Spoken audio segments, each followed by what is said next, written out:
Hey class, welcome to week 7. Sorry about the late upload time. My wife and son have both been sick all week, and so I've been kind of putting out fires left and right on top of everything else. So again, apologies for this going up a little bit late, but luckily this is kind of a transition week, and so it's not like there's a ton of stuff due because you guys just came off your last project. So what I want to do is I want to talk about how we're going to be making that transition and what we're going to be looking toward now that we're moving into Project 3.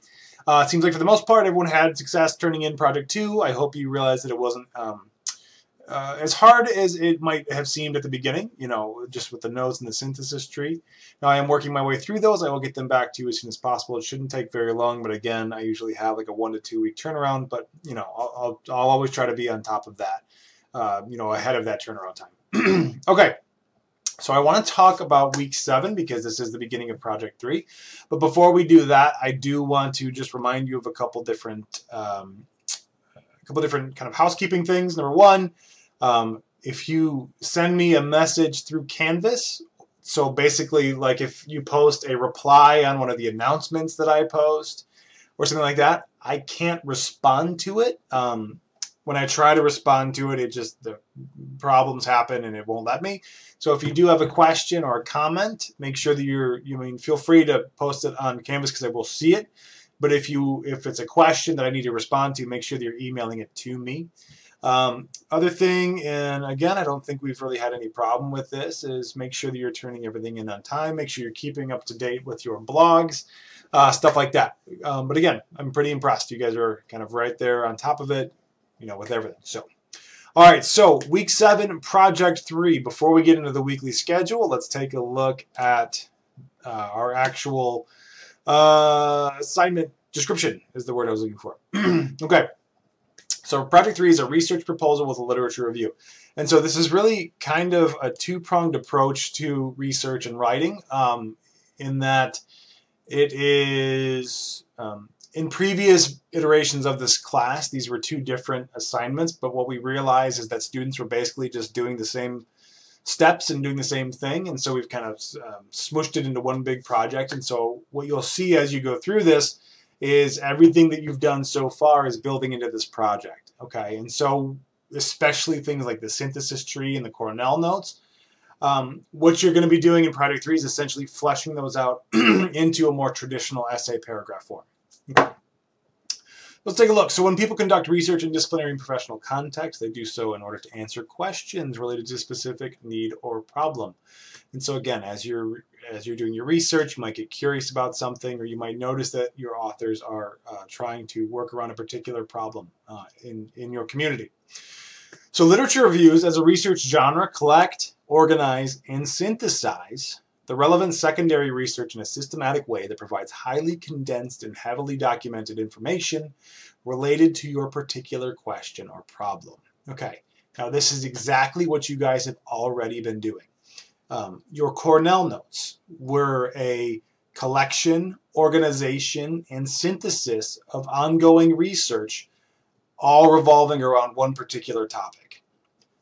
Your lit review is the same thing, except it's going to be in a more expanded, descriptive, and kind of traditional essay form. The purpose of the lit review, is to provide your audience and or collaborators with an overview of what experts have said about the problem. And so I think I addressed this in one of our previous videos where I talked about how when we're doing research like this, what we're essentially doing is listening into an ongoing conversation.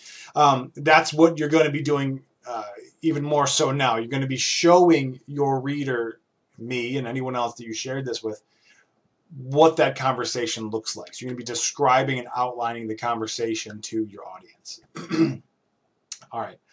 You'll draw upon your research and your synthesis, and as part of Project 2, you'll require using your creative and critical thinking skills, etc., etc. The conclusion of your lit review will propose a solution to the problem, and we'll talk about that more here in a minute. So like I said, there are kind of 2 parts of this project. Number 1 is your lit review, which is basically taking all of the Cornell notes, maybe adding some more research, adding a couple more sources, fleshing that out. And so instead of having just kind of one summary paragraph and with some kind of key points, you're going to flesh that out into kind of descriptive paragraphs. What is the person saying? What are they responding to? How are they how do their ideas relate to the other ideas that you've gathered in this lit review, et cetera, et cetera. And so basically what you're going to do is you're going to take that synthesis tree that you made and you're going to describe it in paragraph form, okay?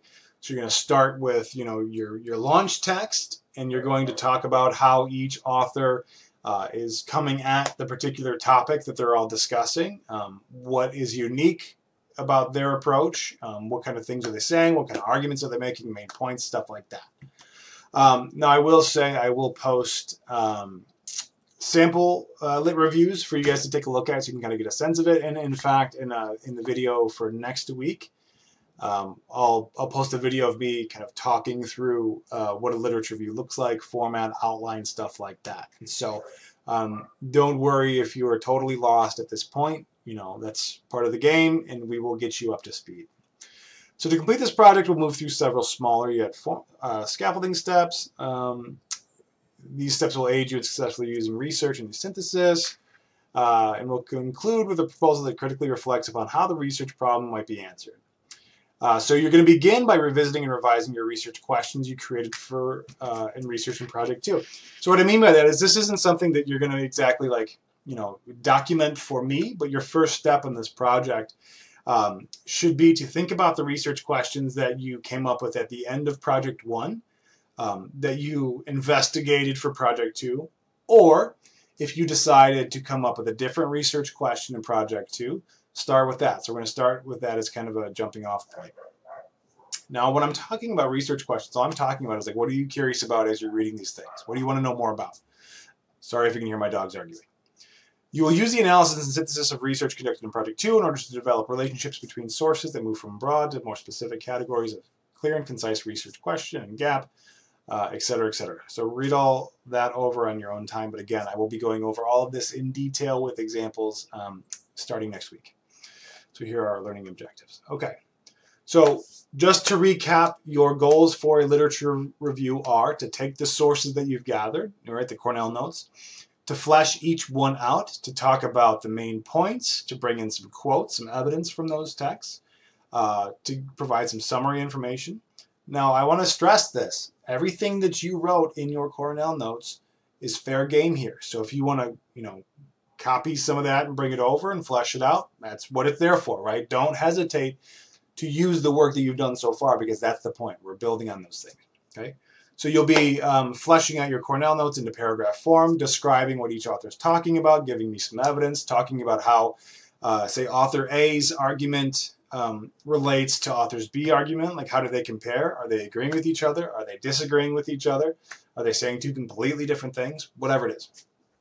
And then at the end of it, you will come up, we'll try to come up with your own approach to this topic. So you say, think about if you were going to publish on this topic, what kind of things would you say? Again, that will be hypothetical. We'll cover that more in detail later. Okay, so you can see here, we're going to start with these scaffolds. The first thing I'm going to have you guys do is write an introduction. So this is going to be a little bit weird starting with just an introduction, but I want you guys to at least start to think about how you might frame this. And so that's why we're going to tackle this now. Then we'll do some drafting, and kind of the final week we'll really hit on that proposal, because it really is a last little conclusion, and we'll be good to go. All right, so let's talk about week 7 then, our actual schedule. So obviously watch the video, draft the introduction, and so what I mean by that is I just want you to introduce kind of your purpose. And so in this case, you would say, you are going to write a lit review about what topic in what field, and kind of give a really broad overview of what your authors are saying about that topic, right? And so those are the main points. What topic, what field, what research question are you tackling, or what kind of research problem are your authors tackling, and so on and so forth. So again, this is going to be very first drafty introduction. Okay, so watch the video, draft your introduction. Out of our book, we're going to read chapter 3. And then just take a look at chapter 6. Again, this is just review, just glance at it. And then I've got an introduction template here that we can open up.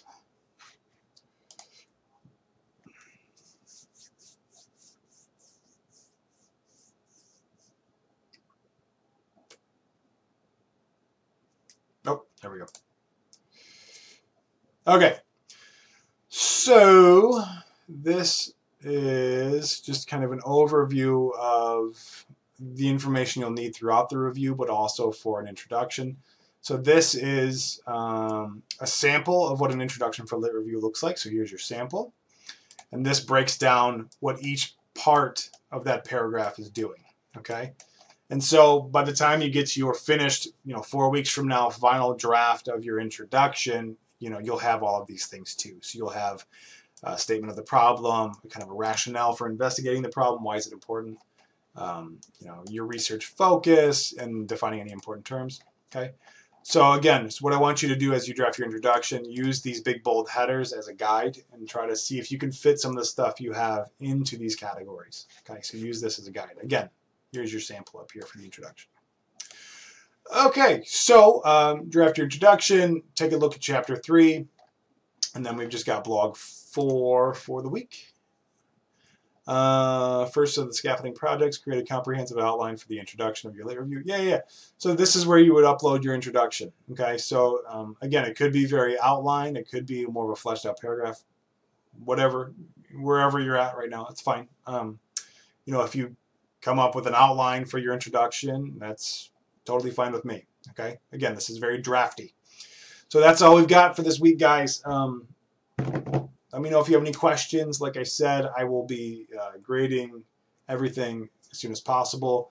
In terms of the Project 3 in general, I'll be posting videos frequently and throughout the next week or two, guiding you through samples and all that stuff. So hopefully we'll get this dialed in and you won't have any problem. If you do have any questions, though, obviously feel free to email me. Remember, not on Canvas. Email me through our Wayne State email thing, whatever it's called.